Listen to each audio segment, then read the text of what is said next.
Hey guys, Josh from GameCrate here with a hands-on review of the new ASUS ROG Skylake laptop. Now this series is the G752, and this is really the big dog in ASUS's whole gaming laptop line. So as you can see, if you're familiar with their old models, they were all red and black. This new one is called Armor Titanium and Plasma Copper. I think it looks pretty good. A lot of comments around the office and at different shows have really seemed that people like this look. I think it's pretty fancy. I think it's a good style, and I really appreciate that they're moving away from the red and black like pretty much every other gaming laptop company out there.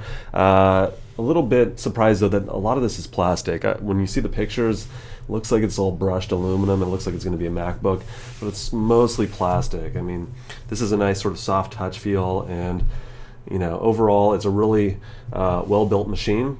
I really like how the keyboard layout works.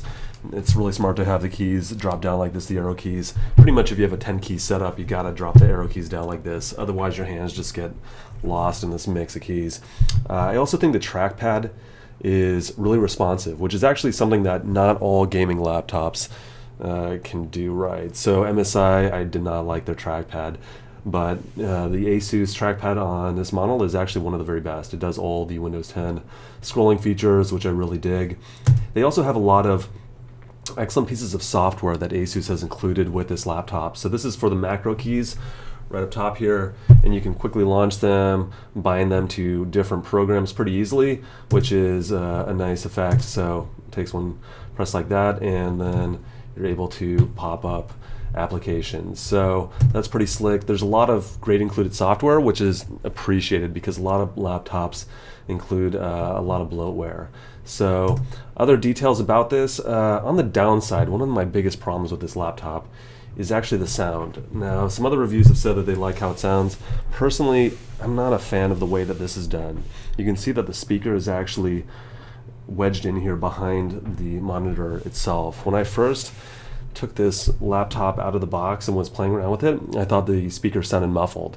And of course I started to look for where the speakers were located, and of course they're behind the monitor. So other laptops in the premium gaming category, like the Acer Predator, the MSI Dominator, and of course the Alienware, all put the laptop speakers behind, do not put it behind the monitor. They put it out front or in this bar up top. And I think personally that's just a much better design, because on the sound it just wasn't as loud as the competing ones. I lined up a lot of them here in the office and had people listen to them, and this was routinely one of the quieter ones. So they also have the sonic bass woofer, which honestly doesn't really do much for me. I feel that other manufacturers have done that a little bit better, but maybe there's a setting or maybe there's something I'm missing. For me, this just wasn't really all that impressive. Now, as for benchmarks, we ran it through the Heaven benchmark and it scored an 859, which is pretty decent. It loses a few points, I think maybe because it's not optimized to other 970 graphics cards out there in mobile systems. Pretty decent, nothing super surprising there. More interestingly, this laptop advertises that it has this new heat pipe system with this fan that they advertise does long life. It keeps it cool.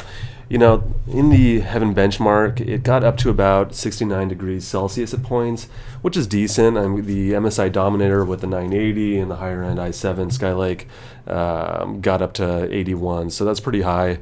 But the Acer Predator, at least in this test, which is not indicative of absolute performance, was down around 51s.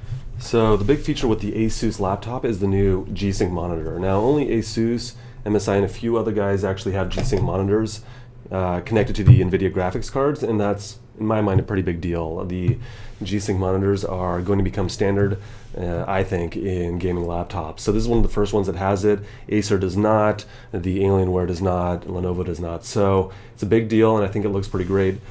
So for overall, the ASUS ROG 17-inch gaming laptop, I think it's pretty solid. I think it's definitely a performer and contender for one of the best laptops out there in the gaming category. It does a lot of things well, not perfect, and I think the monitor is the big selling point here. Seems like some other laptops can have a little bit better performance, a little bit better cooling, lighter. This ranges at 8.8 pounds, while some other ones are a little bit lighter.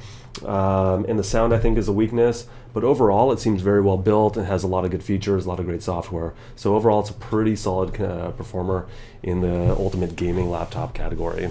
So check it out on newegg.com and keep an eye out on Game Crate for more news and reviews.